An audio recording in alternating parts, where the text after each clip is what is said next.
যার বাড়িতে মৃত্যু হয় একজন ফেরেশতা কানে ধ্বনি দেয়, ইনকাতাতিল আজাল ওয়ানকাতাতিল আমাল। এই ব্যক্তির আশাও শেষ, বয়সও শেষ, তোমাদের কান্না বেকার, তোমাদের কান্না অনর্থক, এর বয়স শেষ, আশা শেষ। দ্বিতীয় ফেরেশতা বলবে সাল আল ইশতিগাল, এর ব্যস্ততা শেষ, কেউ একে আর ব্যস্ত দেখবে না। বাকিয়াল ওয়াবাল, সমস্ত বাকিয়ার সামনে একা একা সম্মুখীন হইতে হবে, ওইখানে কেউ যায় দাঁড়াবে না, কেউ খবর নিবে না।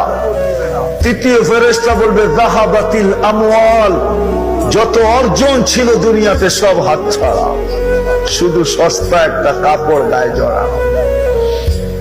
যাহাবাতিল আমওয়াল বাকিয়াতিল আমাল, আমল কর্ম এর সাথে আছে, ভালো হলে ভালো, খারাপ হলে খারাপ। ভালো হলে কিরকম, ওটার চিত্র এখন খিচার সময় নেই আমার কাছে। ভালো হলে কিরকম ভালো হবে এতটুকু শুনে নেন, যেটা আল্লাহ রাসূল এক শব্দে বলছেন, এতটুকু দুটা শুনে নেন।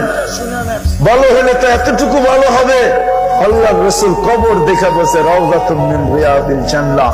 তোমরা কবর ভাবতেছো, এটা তো জান্নাতের একটা বাগান।